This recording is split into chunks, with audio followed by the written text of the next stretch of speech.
Is now starting. All attendees are in listen-only mode. Hello, everyone. This is Zach Stone with Foster Web Marketing's April 2018 marketing webinar. We're going to be talking about SEO for super excellent organizers today.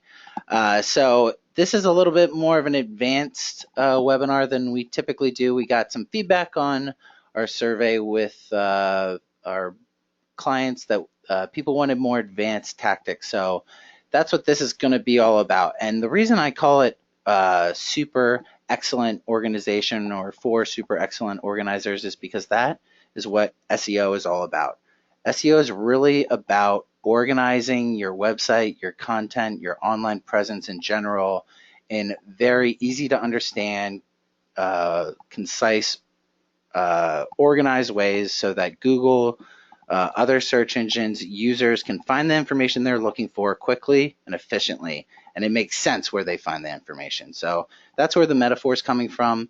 We're going to be talking about review schema, Google My Business, newer features, featured snippets, and a new Google algorithm update that pushed on the 16th. So we'll talk about that. I actually wasn't sure what I was going to talk about when I first sent out the invitation, so I'm glad that Google came up with something for me to talk about. So let's get right into it. So what is review schema?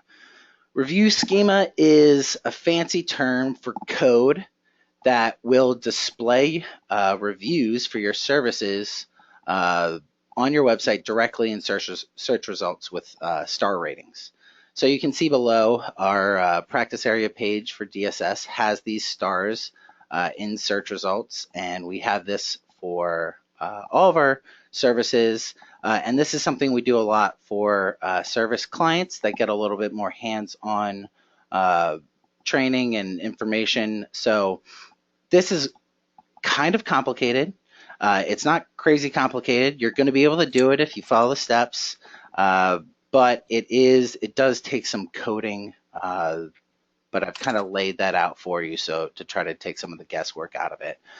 But I think it's pretty obvious why this is important. If you have stars next to your listings and search results, when someone searches for a service that you provide, you're going to draw a lot more attention to your website than your competitors will get.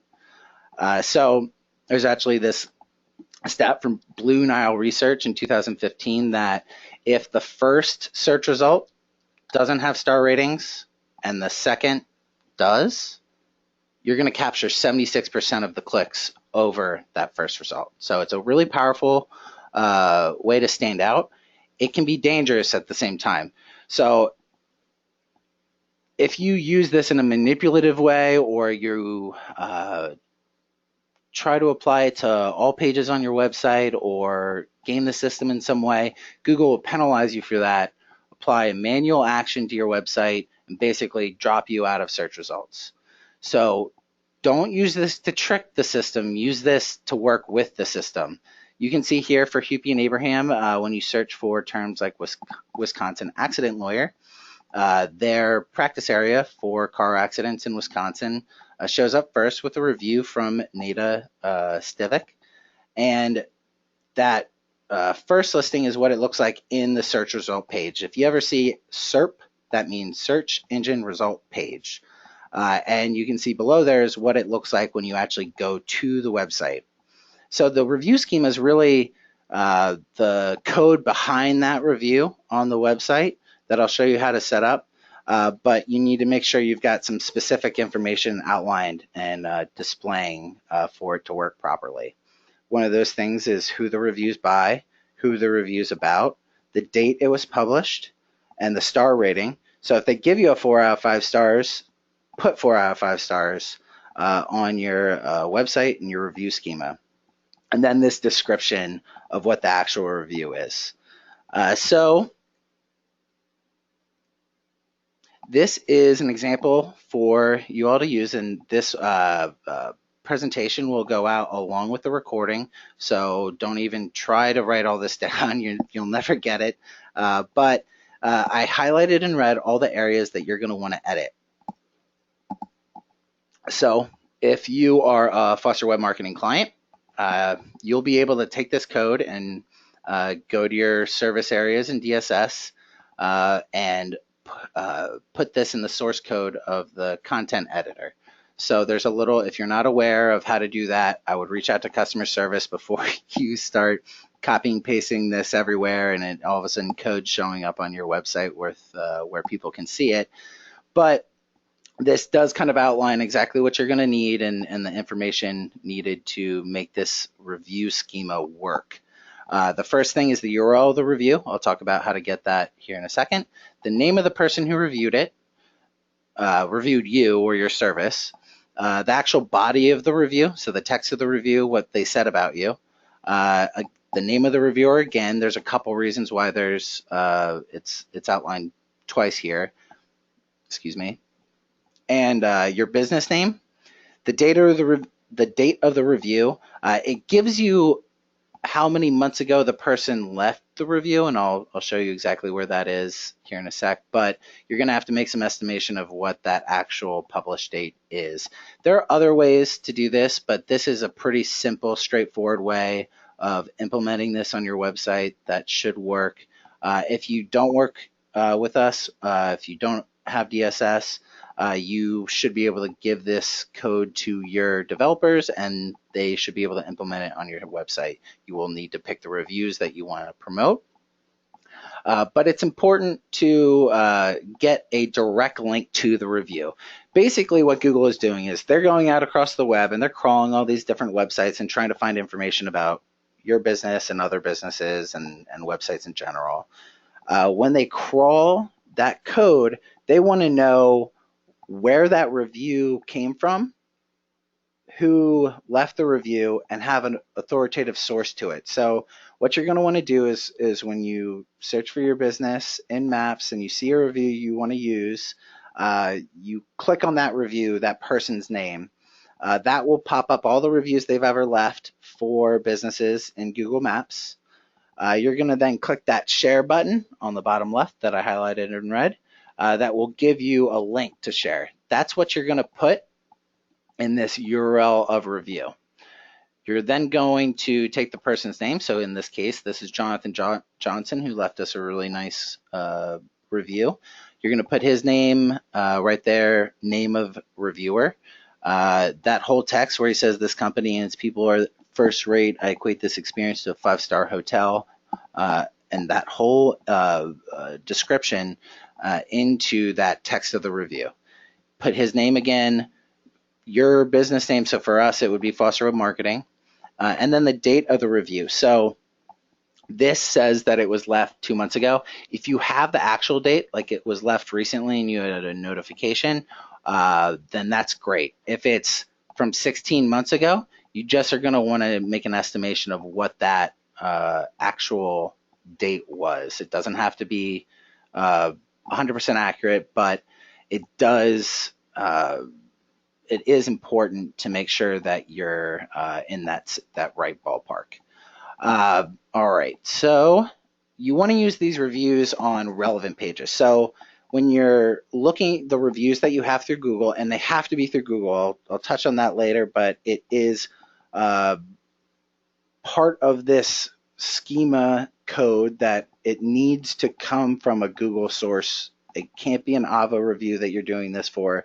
It might be possible that you see competitors doing this with other sites, but don't do it. You could get penalized for that, and that's the last thing that you want to do.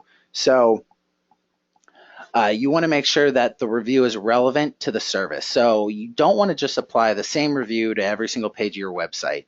You want to make sure that whatever you're using is relevant and speaks to what the people who would be searching for that service would want to know about you and the service that you provide.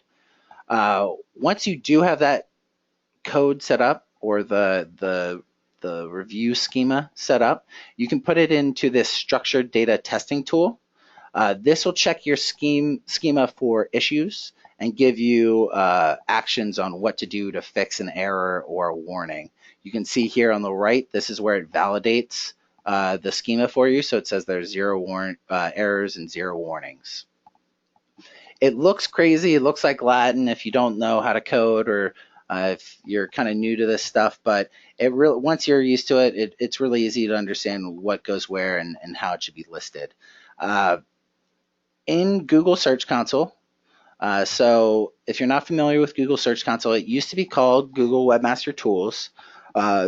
This is where you're going to be able to see all the structured data on your website. Structured data or rich snippets schema is what uh, Google refers to any of this code that's going to describe what a piece of information is. So review schema is just one of those types. There's also business schema, event schema, author tags, and all that. There's a lot of different information that you can tell Google about through this type of code.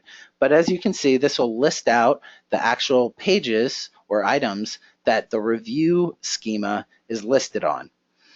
So you can see all of our practice areas for the different services that we provide, and we try to be good about diversifying those. You can see Tim Cuddigan's used on a few because his review, it speaks to working with us in general, and we might not have reviews specific to those individual services. So that one is kind of a grab all, really good overall review that we're leveraging in that way. Like I said, you need to be very careful when implementing this. Google doesn't want you to use this on the home page or other, like, don't put it on a blog post, don't put it on a in-depth article or a news item. This should go on a service page that you provide, or a page about a service that you provide, or a location page. So don't start adding this everywhere. It's not meant to go everywhere. It's meant to review a specific service or a specific location.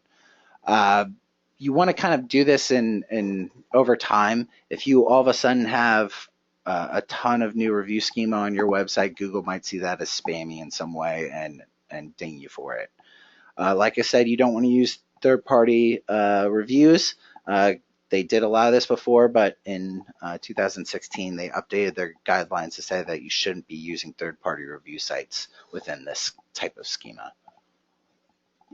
And don't hide the reviews. I see this on a lot of competitor sites every once in a while, and they'll show up for a while with review schema, and then they'll kind of fall off the map. Not just not having reviews, but not showing up in search. And that's because Google doesn't want you to hide anything that users should be seeing. So if you're telling Google about these reviews that you have for your service or your locations, and then when an actual user goes to the website, they can't see those reviews, that's spammy to Google. That's a manipulation of what they're trying to accomplish.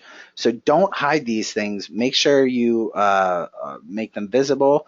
If you are a Foster client, we can help style these reviews a little bit. If you're placing them on your site and they look kind of plain, we can do that dynamically for you. Just reach out to customer service and they can put you, send you to the right place.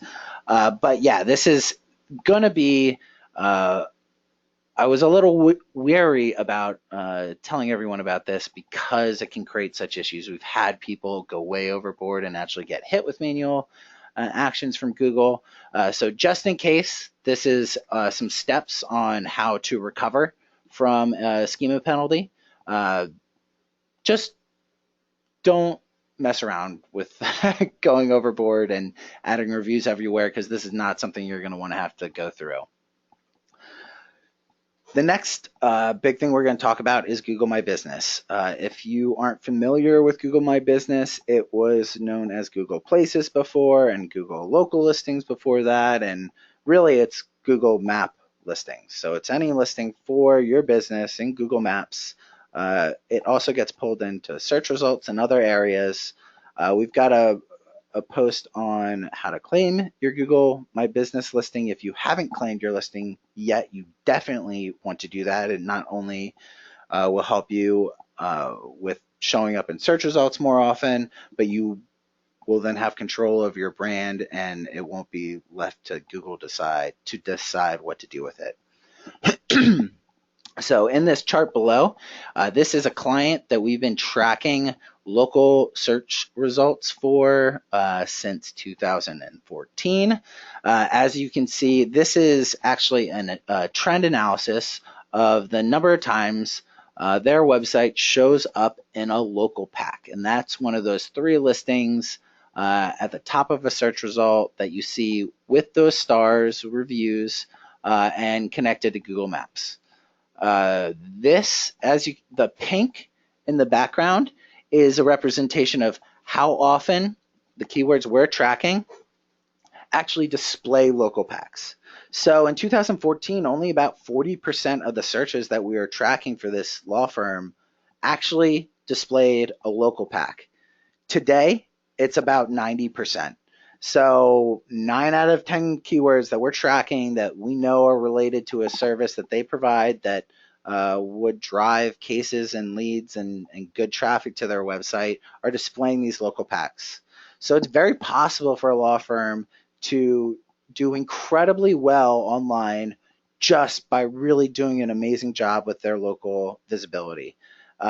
Some of those things are out of your control, but there are ways to kind of stand out from the crowd and make sure that you're getting the most from your Google My Business listing. So a couple of those new features are some new fields in the Google, if you see GMB, that's Google My Business dashboard, including options to list services, a new business description field, which they used to have and then had it there, but it didn't display anywhere. Then they removed it. And now they've added it back. And opening date. They also, a couple months ago, in honor of International Women's Day and to celebrate female leaders, they added a woman-led attribute you can add to your Google My Business listing. And this link here will actually send you to a page that will show you how exactly to do that. It's pretty easy. But if your law firm or medical practice is run by a women, then this would be a great attribute to stand out from the rest of the people in your competitive area.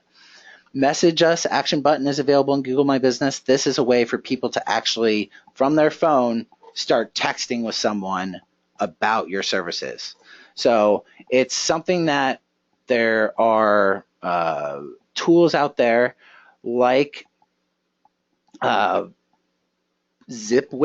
so ZIPWHIP.com. That's actually a service that will allow you to enable a landline or get another text enabled phone number to use here and allow people to text directly with someone in your office. It's a really beneficial feature that you can also use in AdWords paid ads as well. All right, so the next thing is adding videos to your business. So you can actually add 30-second long videos to your listing now. Those videos aren't super prominent. I have a feeling that they're going to break them out into their own section and they'll be much more visible in the future. But right now, they are findable if you know where you're looking, and it doesn't hurt to add them. You also have a lot more data from Google Insights in your Google My Business dashboard, and I'll touch base on some of that data here in a minute. So for the services, this is a new section. If you go to your dashboard, which is mybusiness.google.com, I believe also google.com/mybusiness will send you the same section. But you log in to whatever account owns your Google My Business listing, and on the left side, you'll see an info button. That info button is where you're going to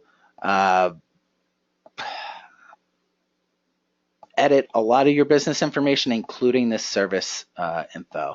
Someone asked about local packs and what those are.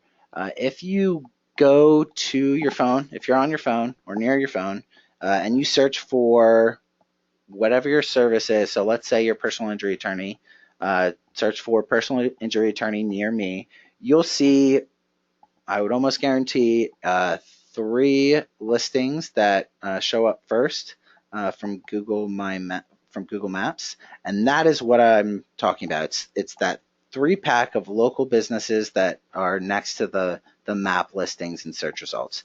They happen a lot more on desktop, but also on mobile increasingly over the last couple of months. So it's definitely something that you want to try to show up in because it shows up before organic results. So it's a way to kind of get more visibility and have double the amount of people actually looking at your business and your website.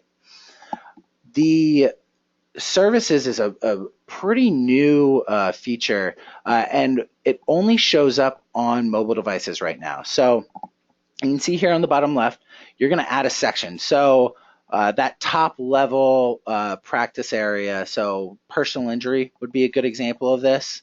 And then each individual item you're going to add below with a title and then a description of that service.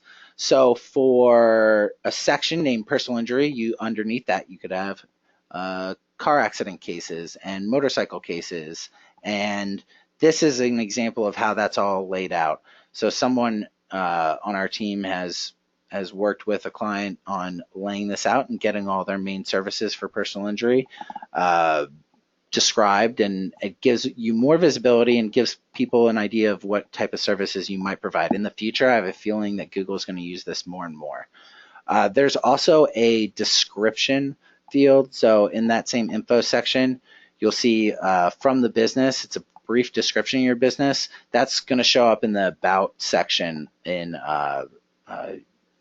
local listings on your phone. Again, it is something that you can get to from desktop, but it's a little bit hidden. So this is more likely going to be helpful for people on their phone. And it's not something that's super highlighted right now, but in the future, it's going to be more and more so. So for the services, they actually list that under a menu of services. So for restaurants, they're going to obviously have normal menu items, but for you, you have a menu of services that you provide clients. Another newish feature is appointment links. So in that same section in info, there's a website section for you to put your website. If you have multiple office locations, I recommend using your homepage for your main office location and individual office pages for your other office locations. If you send everyone to the homepage, that's a big missed opportunity to cash in on local relevance. So it's really hard to include and reference and target 6 different locations in your state on your homepage, but you can target the main location area on your homepage and then on your office pages, target those individual areas that those offices are in, and then link to those office pages on your Google My Business listing and other local listings. So this appointment link is new, and it just allows you to send someone directly to a place to book an appointment. If you have an online appointment scheduler too, you could also put that there, and that would allow them to book an appointment directly with you. I could see this being a little bit more helpful for the doctors, because attorneys, you might want to do a little bit of an intake before you invite them into your office, but the feature is available to you. Google My Business messaging, like I mentioned before, is something that will show up on your phone. So if you click on a local map listing or you do a branded search, you'll see this message tab right here. If you've got this enabled, what you'll want to do is get a text message enabled phone number. Like I said before, ZipWhip is a great company to go through to enable this and have someone in your office be able to communicate with people via text right on their computer. So the text actually goes to your computer and you can respond and talk to them directly. Engage Chat also offers this as a feature. I believe other chat services do as well. I'm just not 100% on that, so check with your current chat service provider. I know that Engage offers that at no extra charge. You just have to contact them and ask them about creating the messaging chat feature that you want to add to your Google My Business listing, and this can also be used for AdWords if you're doing paid ads as well. Once you have that number that they'll give you, here are some instructions on how to set that up. This will also enable a quick response bar. So if you are doing this yourself, you want to make sure that you're responding promptly, because if you don't, Google's going to tell people that. If you're using a company like Engage to do this through chat, then you're not going to have to worry about that as much, because they're going to be responding very promptly. And so it'll say typically responds in a few minutes. There's also a Q&A feature. Again, this has been around for a little while, but it's just a way for people to ask questions of the business, or for Google to find out more information about the business directly. You're going to want to respond to people who ask you questions, or if someone else has already responded to them, give them some verification that was good and the answer made sense. There's also this video section. So on the left-hand side below info, insights, reviews, messaging, you'll see photos. In that photo section, there's a video tab in the center where you're able to add videos. It's not super highlighted currently, but it will be in the future, I'm sure. Google My Business 360 video tours. If you're not aware of this, this is pretty cool. If you've got an office that you'd like to show off and show people where they're going, which I'd highly recommend for service businesses like yourselves, this is a way to kind of stand out from everyone else. It actually allows people to click around in the business via the map listing. There's a list of trusted photographers that Google provides that you can reach out to, and they'll give you a quote on what it will cost to do it for your business. They also give instructions and products for you to do it yourself with those 360 videos. Google My Business posts are a really good way to kind of stand out. They just started really pushing and promoting these posts within your Google My Listing results, and especially in mobile, it's highlighted and actually comes up before the address information. So that's super interesting. Google is saying, all right, when people are looking for a business of this type, they're actually potentially more interested in the content they're sharing than the address information. So the fact that they're putting that up above the address just shows you how important this is to them and how they want people sharing their content, promoting services, offers, and anything else through the tool. And that post section of your Google My Business platform will allow you to do that pretty easily. If you remember Google Plus, which is still around, they kind of transitioned the My Business listings from Plus, and so now it's like My Business listings plus posts, I guess you could say.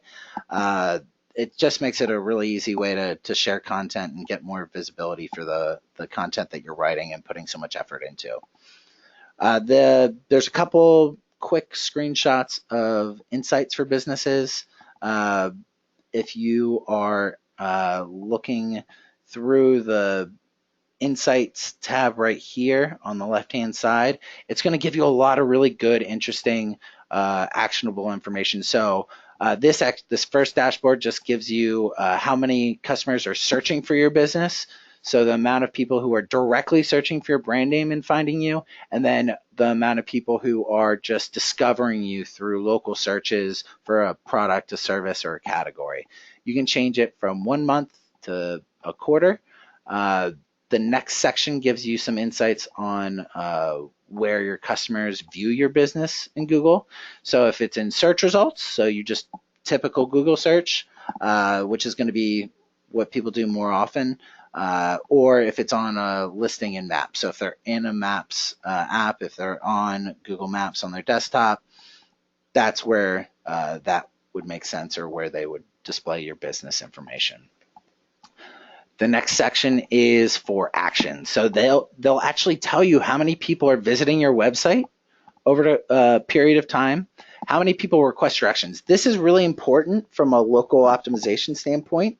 If Google sees people clicking to get directions to your business, service, law firm, medical practice a lot, they're going to think to themselves, oh, this business is obviously popular, everyone's going there, and display you more often and help with your rankings. Calling you, same kind of idea. So when you are putting a map to your business on your website, you want to try to include the information. I'll get to that in a second. You're going to want to try to include a map that actually connects to your Google My Business listing. So if they click directions, it'll actually help you with your rankings a little bit. And this will actually give you, if you drill in, it'll actually give you information on what zip code they're coming from when getting directions. So the farther people are away from your business getting directions to it, the bigger of an indicator you're popular to Google. So if you have a couple clients who live a little bit of a distance away from you, tell them to go to Google and search for the directions. Don't send them a printed PDF of how to get to your office. It's actually more helpful for them to go and do the search in Google themselves and get the directions that way. They'll also track calls by day of the week and time of day.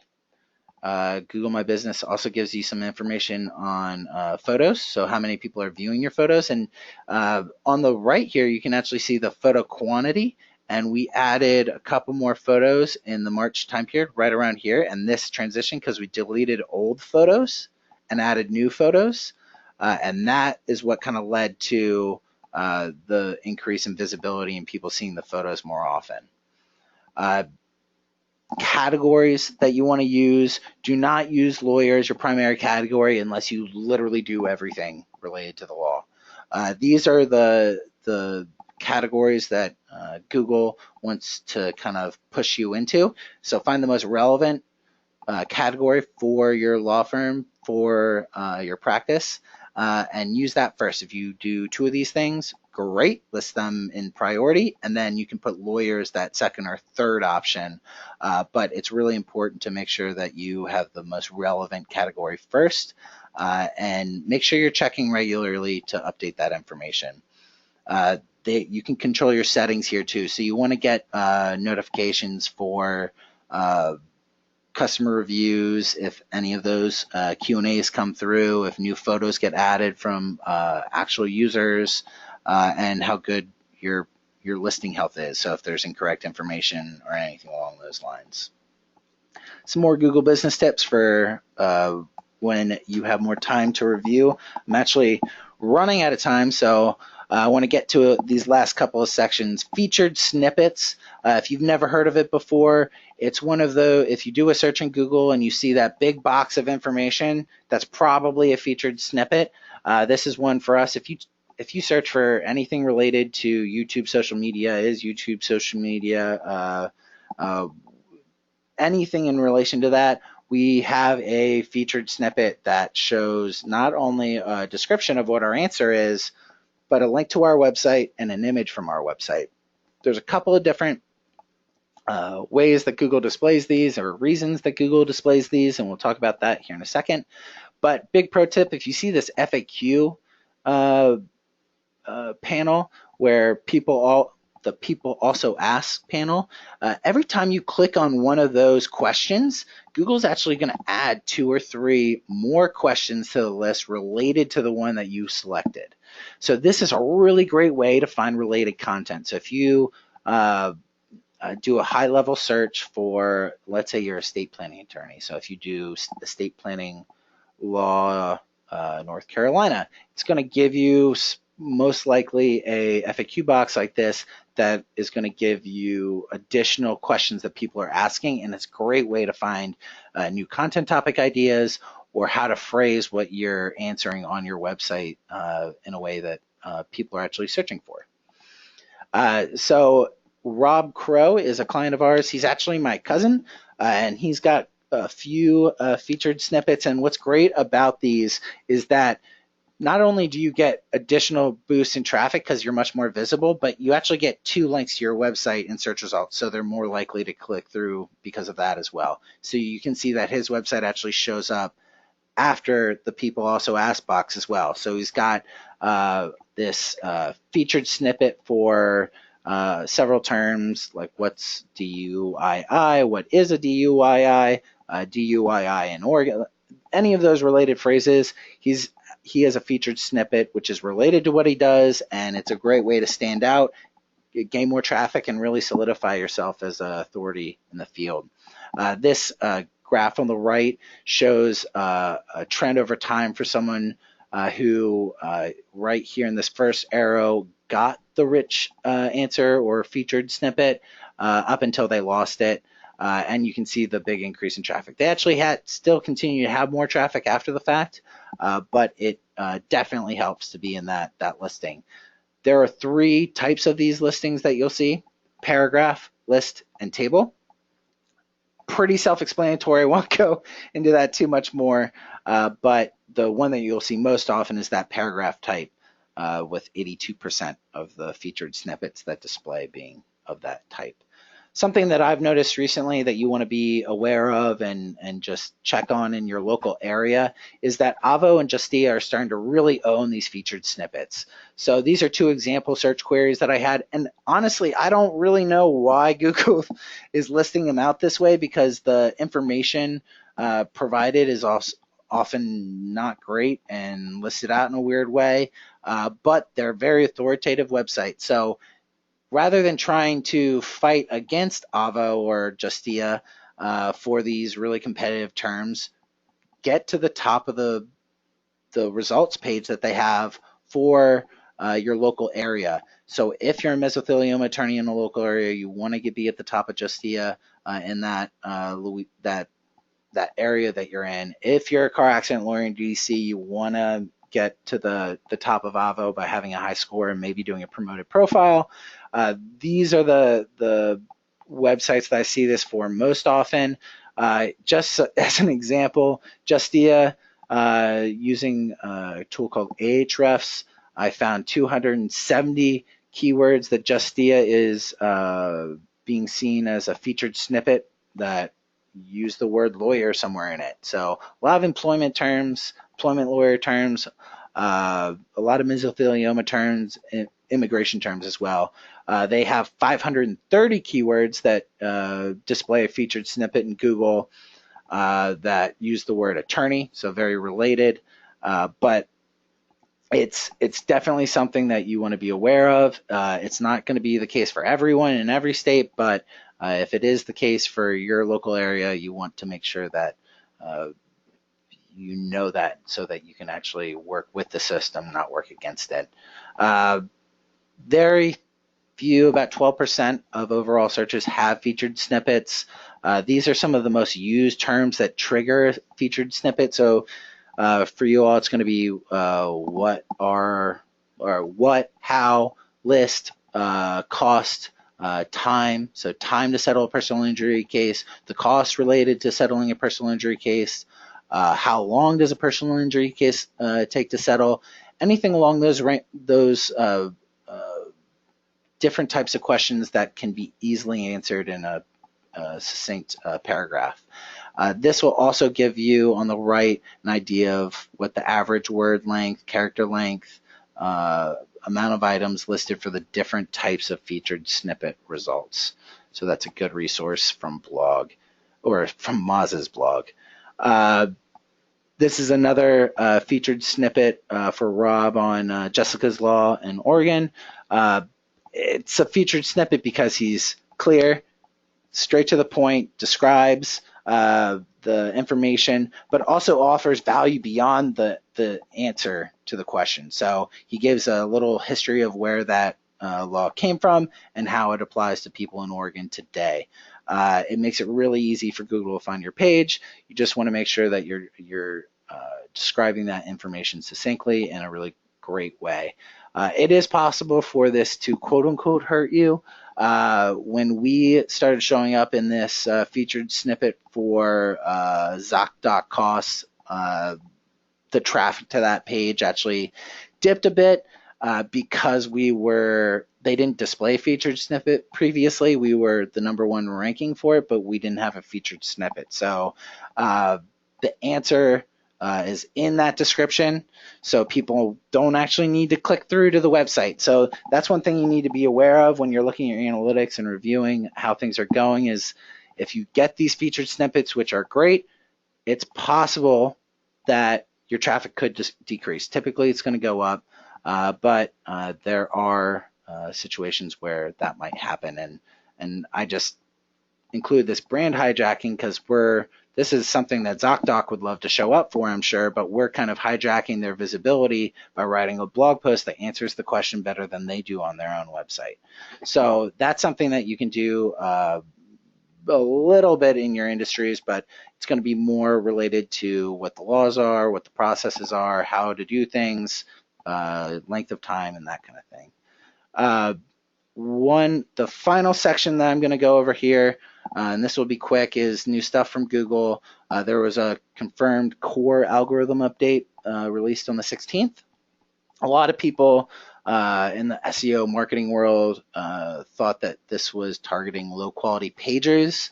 However, Google did come out and say that it had more to do with content relevance. So they're adjusting how people showed up for different search queries based on the relevance of their content. So it is, if you lost visibility traffic because of this update on the 16th, it's not necessary. It's not because your content's bad. It's just that they found a better way to display that content to users, and it's definitely something you want to be aware of, but I wouldn't sweat it if you see a traffic decline like that. It's typically not going to be the traffic that was converting for you anyway. It's going to be more long-tailed general queries. Another great question on how to beat Wikipedia for featured snippets. If Wikipedia has a featured snippet, that's an incredibly authoritative website, and they actually have more featured snippets than any other website out there. The best way to beat them and to get your featured snippet above them is to answer the question better than they can. So it sounds like a cop-out answer, but that really is what it's all about. And because Wikipedia is sourced information from people across the web, it's possible that you'll find a featured snippet that just really isn't that great of an answer, and you can provide a better answer than that snippet is currently. I'd probably go after searches that either don't have Wikipedia showing up, or if the Wikipedia snippet is kind of lackluster and either doesn't make a ton of sense or isn't really a clear, clean answer to the question. There's this tool down here that I linked to called Penguin. We've referenced it before, but this is a great tool that will overlap the algorithm updates over time with your organic traffic, so you can identify if update might have caused your website to lose traffic or visibility.